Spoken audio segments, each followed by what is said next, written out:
Nous avons un pays magnifique. Et le peuple ivoirien est le plus magnifique de tous les peuples.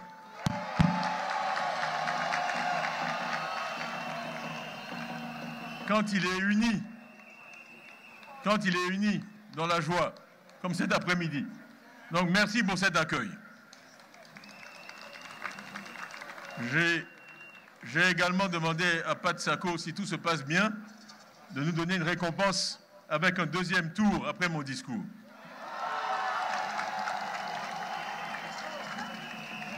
Voilà. Monsieur le secrétaire exécutif en chef, Emou Sylvestre, Monsieur le président du comité d'organisation, Veille Bernard, Monsieur le haut représentant, Gon Jérémy, Monsieur Georges Ezalé, conseiller spécial du président du parti, Monsieur le DG du PDCI, Monsieur le ministre Niamien, inspecteur général, Madame la grande chancelière de l'ordre du Bélier, Monsieur le vice-président de l'Assemblée, Maurice Kakou-Gikawe, que je vous demande d'applaudir.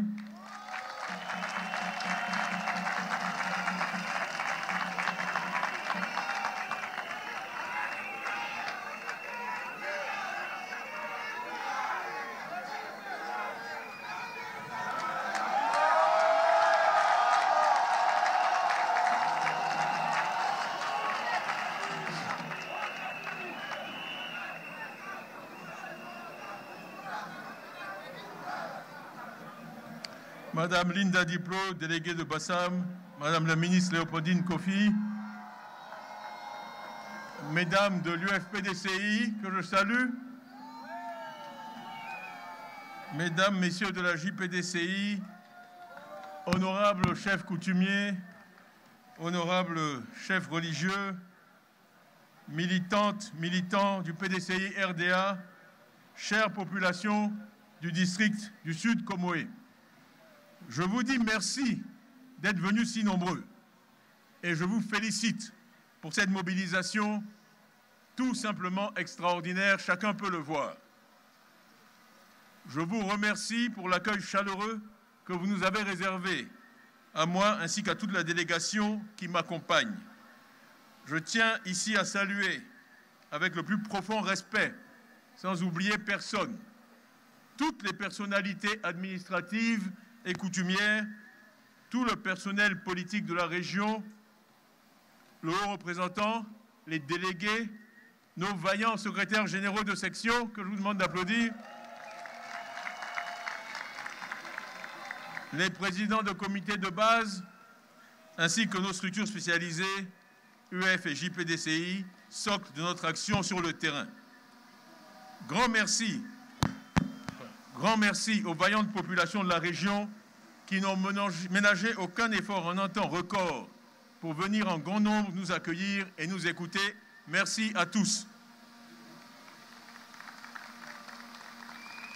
Je ne voudrais pas oublier non plus dans mes remerciements ceux qu'on oublie trop souvent, à savoir les organisateurs, ceux qui ont travaillé toute la nuit pour que cette place ait l'aspect qu'on lui connaît aujourd'hui, cet après-midi.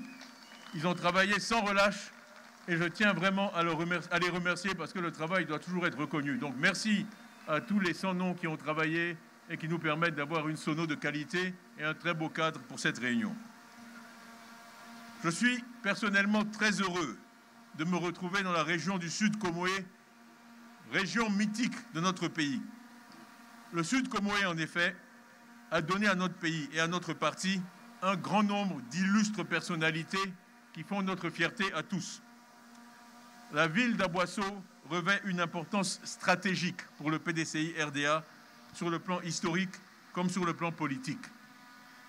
Point d'ancrage du parti dès les premières heures de notre lutte pour l'indépendance, Aboisseau a toujours soutenu les idéaux du PDCI RDA.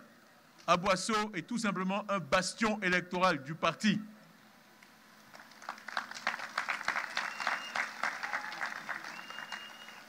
Aboisseau représente pour nous un lieu de mémoire qui présente aussi un potentiel économique réel pour la croissance et le développement de notre pays. Aboisseau, c'est Aboisseau. Et ce n'est pas par hasard que je suis ici pour ma deuxième grande visite de district après Soubré il y a quelques mois. Et nous ne sommes pas n'importe où dans Aboisseau. Nous sommes ce jour sur une place qui porte le nom d'un des fils les plus illustres de la région. J'ai nommé le docteur Elengan Etche Alexis.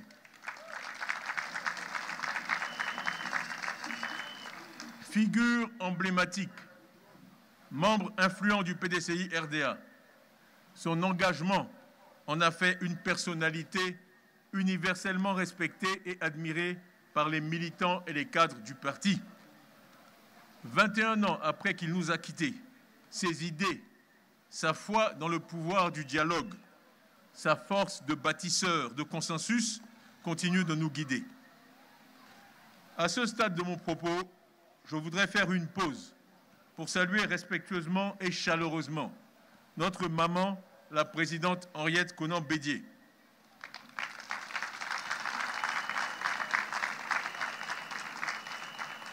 Nous l'aimons et sommes de tout cœur et toujours pleinement à ses côtés. Comme Dieu fait bien les choses, ça vous a été dit, hier vendredi, j'ai eu l'honneur d'aller la saluer à la tête d'une importante délégation PDCI et l'informer que je serai chez elle ici aujourd'hui.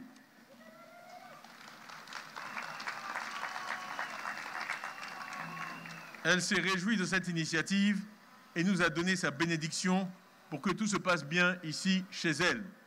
Et juste en anecdote, quand j'étais dans la voiture, entre Abidjan et Aboissé aujourd'hui, mon téléphone a sonné. Et ça montre son élégance et sa délicatesse. Et c'était elle-même qui m'appelait pour me remercier pour hier. Alors que c'est moi qui aurais dû la remercier. Elle avait l'humilité de m'appeler moi pour me dire merci. Et ça, c'est un exemple. Elle est l'incarnation même des femmes de cette région, courageuse, généreuse, bienveillante et comme maman Henriette, très belle.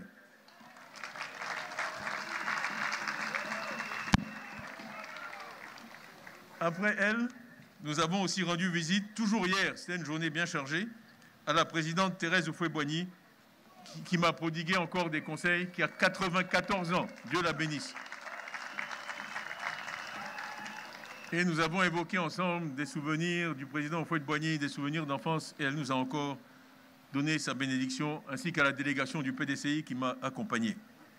Donc c'est bien le lieu, au cœur de cette belle région, de prendre un instant pour évoquer la place et le rôle à la fois unique et primordiaux des femmes dans notre parti.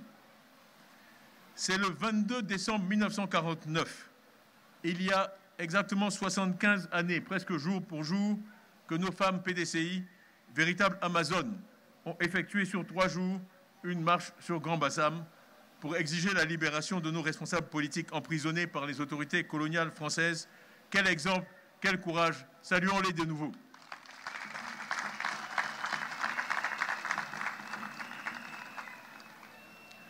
Je dois dire, sans crainte de trahir un secret, que les femmes sont une partie clé de ma stratégie électorale. Dimanche dernier seulement, il y avait plusieurs centaines de femmes au siège du parti à Cocody. Et les femmes ont toujours joué, continuent de jouer et joueront encore plus dans le futur. Un rôle absolument central dans la vie de notre parti. J'en ai pris l'engagement quand vous m'avez élu. Et j'ai pris cet engagement d'œuvrer sans relâche dans ce sens et je tiens parole. Donc ainsi, samedi dernier, je me suis engagé personnellement avec tous les responsables du PDCI pour qu'une de nos plus valeureuses militantes, Béatrice Assoumou, soit élue maire d'Anoumaba. Une grande victoire pour notre parti et on la salue de nouveau. Aujourd'hui, nous avons au PDCI des femmes de tous âges pleinement engagées dans l'action politique. Je veux également ici féliciter ma sœur Linda Diplo, déléguée départementale de Grand Bassam, pour le travail qu'elle abat sur le terrain. Grand merci aussi à Monsieur le maire, le haut représentant du président du parti dans le district du Sud, Comoé, Monsieur Ngouan Jérémy, qui par son action, son attachement au PDCI constitue la pierre angulaire du rayonnement de notre parti dans la région et je lui demande de se lever, qu'on le salue et qu'on le remercie.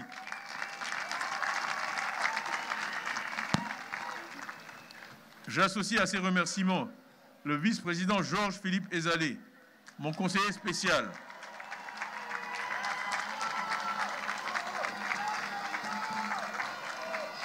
Homme de courage et d'intégrité. Et je peux en témoigner parce que nous avons tous les deux restructuré avec d'autres le secteur aéroportuaire en Côte d'Ivoire il y a longtemps maintenant. Et son expérience politique est une contribution inestimable à la marche de notre parti. Georges.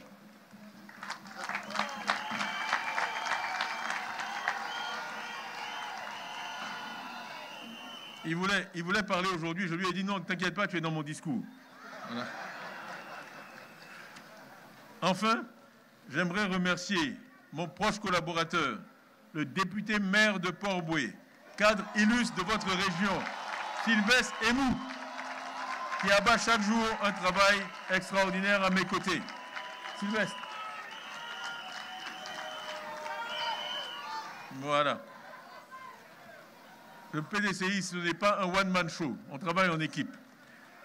Donc, je continue les remerciements et les salutations. J'associe à ces salutations M. Jean-Paul Amétier, maire de Beaunois,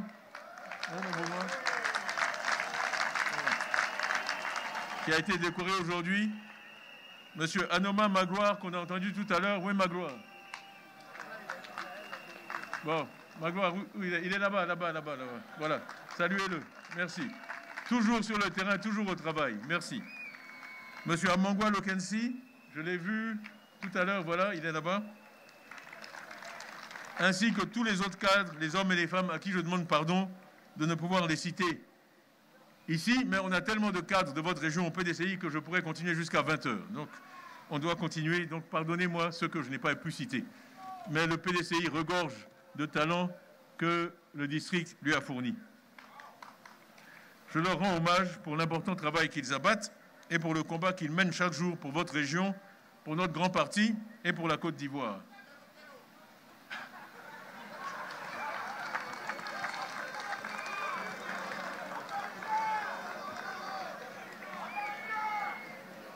C'est important, je sais que ça prend du temps, mais pour moi, ces remerciements sont importants parce que je dis, quand on n'a pas de mémoire, on n'a pas d'avenir.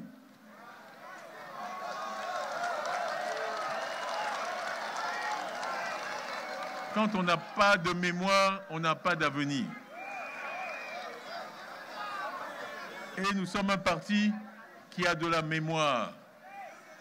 C'est pourquoi j'ai tenu, juste avant de clore ma première année à la tête de notre grand parti, à décorer nos grands anciens hier, 20 décembre, à la maison du parti, au cours d'une belle et émouvante cérémonie. Donc, chères militantes, chers militants, il y a un an, effectivement, jour pour jour, plus ou moins, que j'ai été élu à la tête de notre grand parti. Nous sommes ici pour célébrer ensemble la vitalité et le dynamisme de notre parti. Je ne vais donc pas faire devant vous, cet après-midi, un rappel de tous les événements des 12 derniers mois. Ça a été fait en partie, que ce soit les obsèques du président Bédier, pour qui nous avons une pensée émue à chaque fois, d'août 23 à juin 24, la réorganisation du parti depuis mars, la préparation puis la conduite de la révision de la liste électorale, pour n'en citer que quelques-uns. Je convoquerai une réunion plus tard pour faire le bilan et le point sur tout ce qui a été fait. Je souhaite simplement marquer ici notre reconnaissance et celle du parti à tous les militants, avec à leur tête le président intérimaire Kopli Boni, aujourd'hui président honoraire, qui ont permis à notre parti d'écrire une nouvelle page de son histoire. Merci à vous et à tous les militants. Et je voudrais également saluer celui qui fut notre secrétaire exécutif pendant tant d'années. Je l'ai déjà fait, mais on ne peut jamais dire merci trop de fois. Maurice Kakou-Gikawe.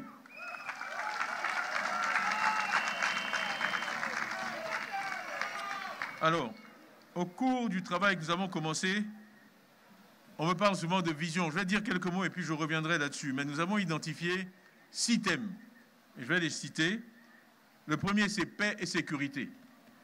Et l'orientation que j'ai donnée là-dessus, c'est une Côte d'Ivoire en paix à l'intérieur de ses frontières et en paix avec ses voisins.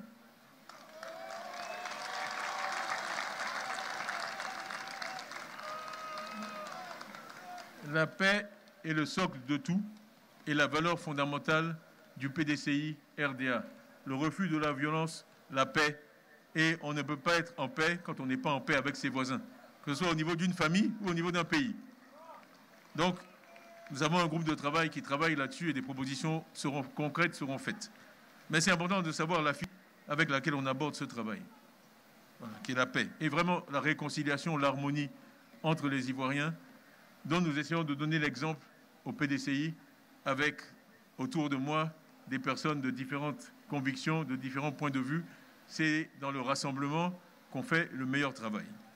Le deuxième point, c'est le capital humain. Vous m'avez entendu souvent parler de ça. Je dis des citoyens ivoiriens bien formés, bien éduqués et en bonne santé. Il y a beaucoup à faire sur ce point, je reviendrai là-dessus.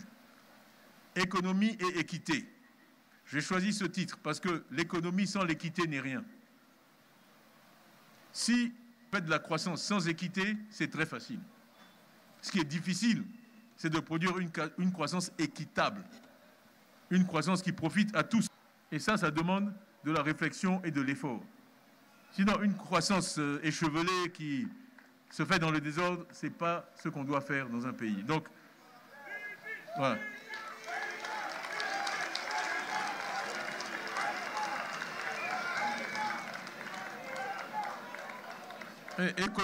L'équité, pour moi, c'est une valeur vraiment fondamentale.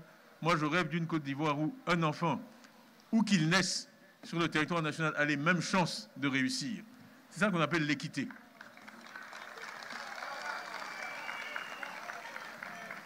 Le quatrième thème, c'est la société. On a dit une société diverse mais inclusive. Les deux vont ensemble. Si vous êtes divers mais que vous pratiquez l'exclusion, vous allez à la catastrophe. La diversité n'est une richesse que si elle est vécue de façon inclusive. Il ne s'agit pas d'exclure ceux qui sont différents de vous. Il s'agit de les accepter, de les reconnaître, de les respecter et de les inclure.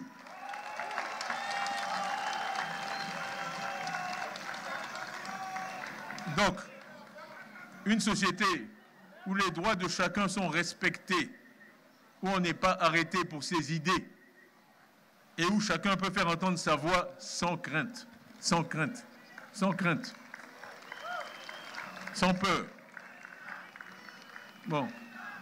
Le cinquième, vous me pardonnerez, mais effectivement, je suis ingénieur, donc c'est les nouvelles technologies. Utiliser les nouvelles technologies pour améliorer le bien-être des populations. Ça va du solaire à ce qu'on appelle les fintech, les entreprises digitales financières. Mobile Money, c'est une application de ça, hein, que vous connaissez tous, mais il y en a beaucoup d'autres.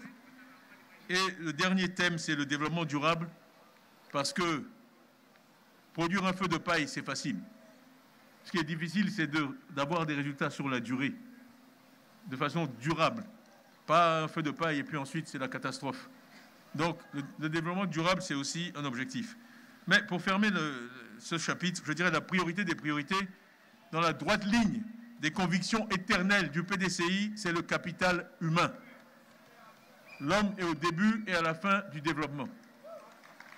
Il n'y a pas de plan de développement qui vaille s'il n'amène pas au développement du capital humain. Mais je veux ajouter un commentaire, parce que souvent, les gens me disent « Oui, mais nous, on veut entendre votre vision. » Et vous verrez que ce n'est pas quelque chose sur quoi je passe beaucoup de temps. Pourquoi? Parce qu'une vision ne vaut pas plus que la parole de celle qui l'énonce. Donc, quand vous entendez des visions, demandez-vous d'abord si celui qui vous fait des promesses est quelqu'un qui tient parole.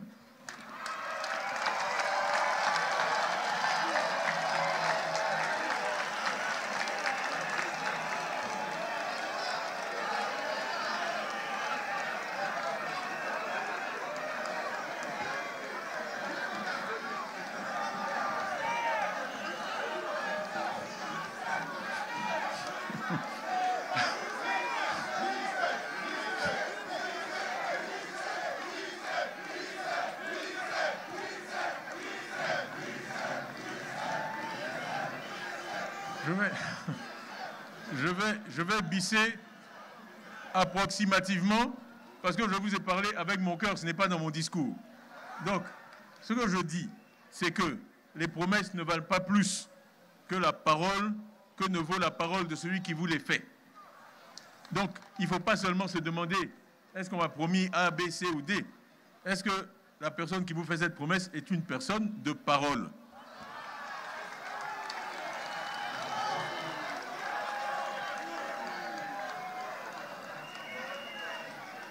Donc, c'est pour ça que dans mes discours, pour ceux qui m'ont écouté, il n'y a pas beaucoup de promesses. Parce que je m'estime tenu par mes promesses. Donc j'en fais peu. Parce que je fais des promesses que je peux actuellement réaliser. Bon. Alors, je vais passer rapidement sur la décentralisation. On a parlé du haut représentant, mais ça, c'est un changement dont l'objectif est de rapprocher la direction du parti du terrain et de donner des responsabilités géographiques à ceux qui prennent les décisions. Donc, Jérémy Ngouan, ici, un exemple. Il y a 13 autres hauts représentants. Et bon, c'est un processus en gestation. Rien n'est parfait au début, on l'améliore. Mais je pense que c'est un changement positif. Je vais plutôt m'arrêter sur la révision des listes électorales, parce que ça, c'est un sujet vraiment important. J'avais souligné dès le mois de mars qu'une des faiblesses majeures de notre démocratie est le faible taux d'enrôlement de nos populations sur les listes électorales. Notre parti s'est mobilisé à communiquer à tous nos compatriotes l'importance capitale de l'opération de révision de la liste électorale qui s'est déroulée il y a quelques semaines. Grâce à notre action et à celle de nombreux partenaires, nous avons obtenu des avancées, notamment la gratuité du certificat de nationalité, du certificat de résidence, l'annulation de la péremption des récépissés, l'acceptation non conditionnée de la CNI, nouvelle formule, la prorogation du délai de l'opération, etc., etc. Nous avons sillonné des villages, des bureaux d'enrôlement à la rencontre des populations. On fait plus de 10 villes, plus de 6 des 10 communes d'Abidjan afin de sensibiliser les populations. Tous ces efforts ont amené près de 1 500 000 Ivoiriens à visiter les centres d'enrôlement en 4 semaines. Ce n'est pas rien.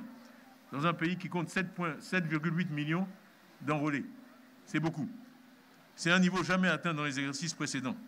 Mais la loi impose au gouvernement d'effectuer une RLE annuelle. Nous exigeons donc maintenant une RLE en 2025 et idéalement...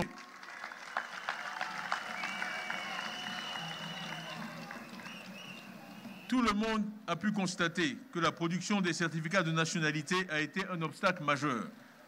Il y a maintenant des centaines de milliers d'Ivoiriens décidés à s'enrôler et disposant des papiers nécessaires. Au nom de la démocratie et pour une élection apaisée et dont les résultats seront reconnus par tous, le gouvernement se doit d'organiser une telle RLE en 2025 et aucun Ivoirien qui désire s'inscrire ne doit trouver une porte close. Un autre point majeur pour nous sera le processus de proclamation des résultats à l'issue des élections présidentielles. Et nous nous battons pour obtenir une réelle proclamation bureau de vote par bureau de vote, comme cela se fait dans les pays qui nous entourent.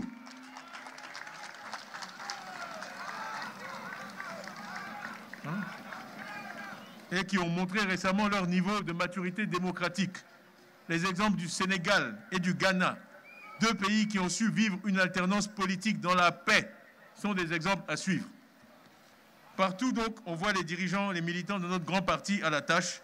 Il ne se passe pas un seul jour sans qu'un meeting, un séminaire, une réunion de travail de grande ampleur n'ait lieu quelque part dans notre pays. Le PDCI est de retour. Nous ne sommes pas loin du Ghana ici. Donc je dirais, comme nos amis anglophones, PDCI is back.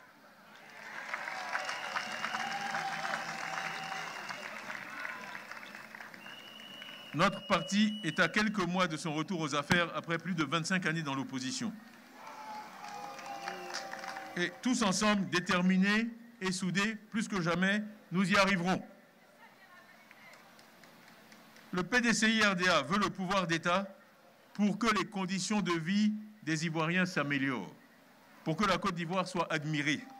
Une admiration profonde qui tire ses racines, non pas seulement des infrastructures, mais des valeurs et des vertus de notre peuple articulées autour du capital humain. Au centre des priorités urgentes, il faut repenser l'éducation de notre pays et permettre à tous d'avoir accès à des soins de santé appropriés et de qualité. Chacun le sait, la situation actuelle n'est pas satisfaisante. La qualité de l'enseignement et les performances de santé baissent. Voilà pourquoi j'ai insisté sur le classement à l'IDH de notre pays qui synthétise tout cela. Les enseignants, on le sait, étaient les enfants chéris du président Félix Houphouët-Boigny, puis du président Henri Konan Bédié.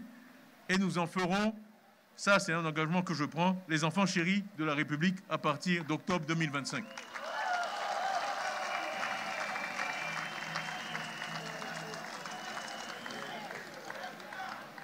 Seule l'éducation et les efforts réguliers peuvent garantir le succès. Tout à l'heure, quand je faisais un signe là-bas, c'était à mes camarades de terminale du lycée classique. Mes amis, voilà, ils sont là-bas. Ils sont là-bas. Ils sont là-bas. Je parle de vous. Voilà, voilà, voilà. Ils sont venus, ils m'accompagnent partout. Mes camarades de classe, il y a plus de 40 ans. Donc, nous avons toujours cru ensemble que seule l'éducation et les efforts réguliers peuvent garantir le succès. L'éducation, c'est le futur de notre nation et il faut toujours investir dans son futur. Le niveau d'expression et d'écriture est en baisse depuis tant d'années, depuis un certain nombre d'années, et tous les parents d'élèves et les Ivoiriens le constatent. Selon le programme d'analyse des systèmes éducatifs de la CONFEMEN, on dit le PASEC, notre pays se situe parmi les performances les plus faibles en Afrique francophone. Ce n'est pas acceptable. Tout comme l'éducation, le système de santé doit être revu et adapté aux besoins de plus en plus croissants des Ivoiriens. La couverture santé promise aux Ivoiriens ne marche pas bien. Nous avons personnellement une expérience de l'assurance. J'ai étendu l'assurance santé et développé l'assurance santé tout à travers l'Asie pendant des années en tant que CEO de Prudential, et c'est un secteur que je connais bien. Donc ça, c'est vraiment une chose que je peux apporter ici à notre pays. Nous proposerons une approche plus réaliste et pragmatique qui permettra de faciliter l'accès aux soins de qualité aux populations ivoiriennes. Nous sommes un pays pauvre et pourtant, l'attention aux plus démunis n'est pas toujours ce qu'elle devrait être. On en veut pour preuve toutes les opérations de démolition des habitations, de déguerpissement sans mesure d'accompagnement social et sans humanisme. J'ai passé l'après-midi avant-hier à Yopougon avec les enfants déguerpis pour leur offrir un Noël. Et au départ, ils étaient 200, on est passé à 400 et finalement, ils étaient 500. Et on sait très bien qu'on est loin du compte. Loin du compte. C'est une goutte d'eau dans l'océan. Et tout ça, ce n'est pas normal. Nos enfants et les adolescents, en plus des jeunes et des femmes, plutôt que d'être dans les écoles, sont obligés de se transformer en concasseurs de pierres, de granit au pied des montagnes ou encore en orpailleurs clandestins pour pouvoir survivre. Nos enfants et les adolescents, en plus des jeunes et des femmes, plutôt que d'être dans les écoles, sont obligés de se transformer en concasseurs de pierres, granit au pied des montagnes ou encore en orpailleurs clandestins pour pouvoir survivre.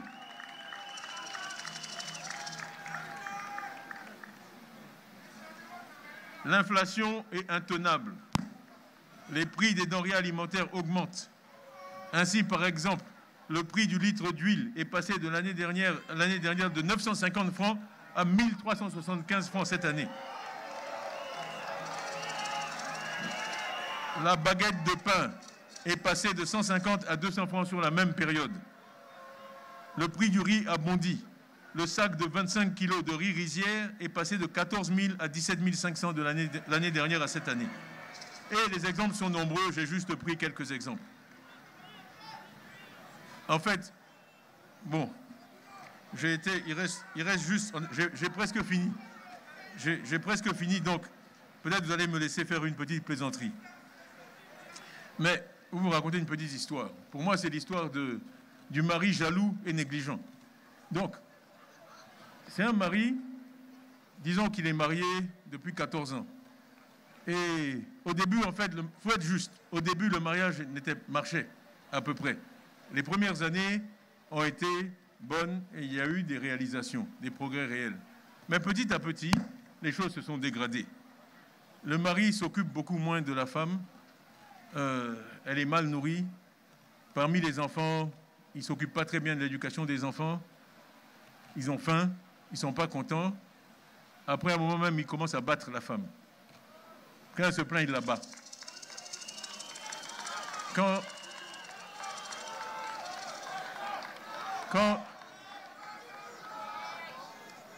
elle dit qu'elle a faim, il la bat.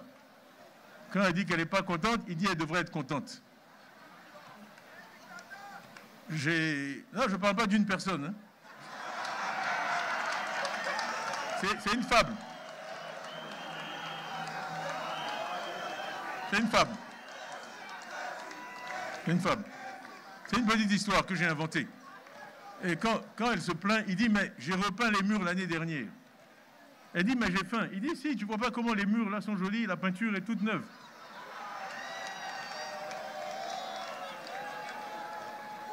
Alors, il y a quelqu'un de nouveau qui est arrivé en ville. Et le cœur de la femme, maintenant, chaque fois qu'elle voit cette personne, le cœur lui bat.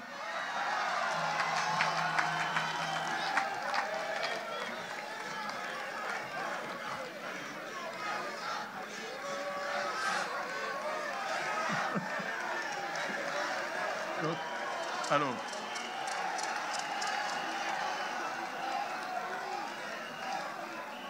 bon, on a tous des relations amoureuses. Donc, quand c'est comme ça, il y a une stratégie qui est de dire, il ne vaut rien. C'est un faux type. Ne le regarde pas. Il ne paye pas ses impôts.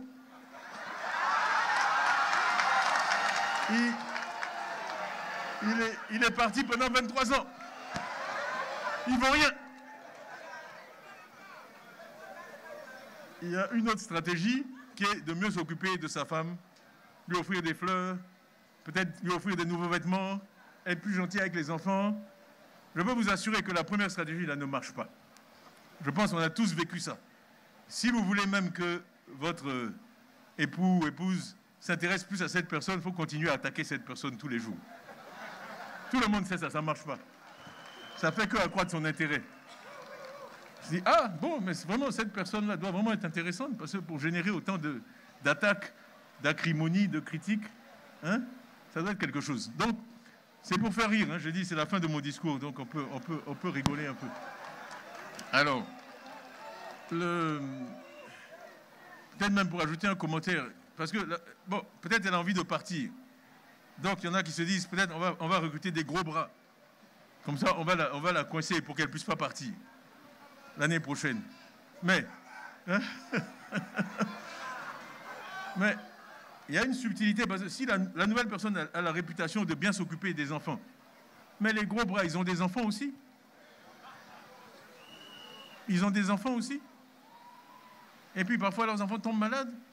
Donc même les gros bras sur qui on compte, peut-être qu'ils se disent, mais finalement peut-être que c'est mieux d'avoir un système où moi, mes enfants peuvent être bien éduqués, avoir une meilleure vie que moi et être bien soignés. Enfin, j'arrête là.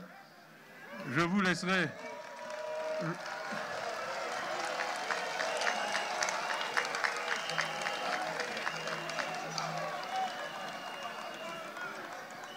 Mais je suis sérieux, hein, c'est vraiment pas une attaque personnelle. Moi, je dirais que, en fait, le mari, là, c'est une certaine manière de gouverner. Vraiment, c'est une certaine manière de gouverner. Et la femme, l'épouse, c'est la Côte d'Ivoire. Et il y a différentes manières de gouverner, c'est tout ce que je dis. Voilà. Donc, nous sommes le Parti démocratique de Côte d'Ivoire. Dans toute organisation humaine et surtout démocratique, le choc des idées et des ambitions est une réalité vivante et constante et nécessaire, et c'est normal. Nous devons toutefois garder à l'idée de préserver l'essentiel, la cohésion, le respect et la fraternité. Servir les populations ivoiriennes est un privilège et doit être considéré comme tel. Cela fait 25 années que nous avons été privés de ce privilège et que nous sommes dans l'opposition.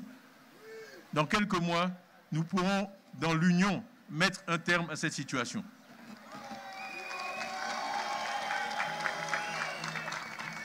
Nous irons à notre convention pour investir officiellement notre candidat à la présidentielle dans la sérénité, dans l'union et la cohésion.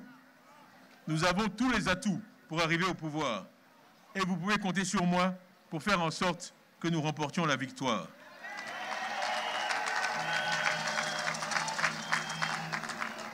N'ayez pas peur, n'ayez pas peur, n'ayez pas peur. Nous devons travailler méthodiquement, avec sérieux et détermination. Nous nous devons de faire la politique autrement, sans violence, idée contre idée, dans l'intérêt unique de la Côte d'Ivoire et des Ivoiriens.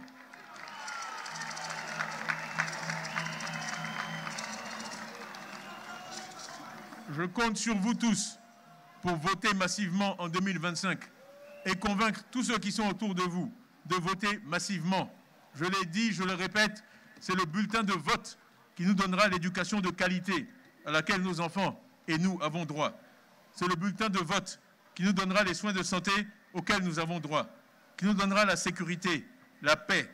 En un mot, c'est le bulletin qui façonnera notre quotidien et notre avenir. Nos adversaires savent qu'ils seront battus et que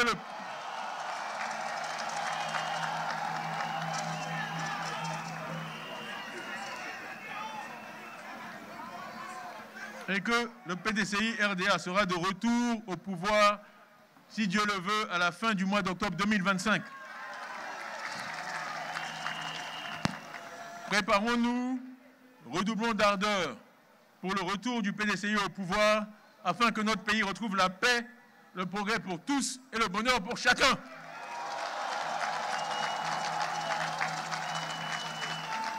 Vive le PDCI RDA, vive la Côte d'Ivoire, je vous remercie.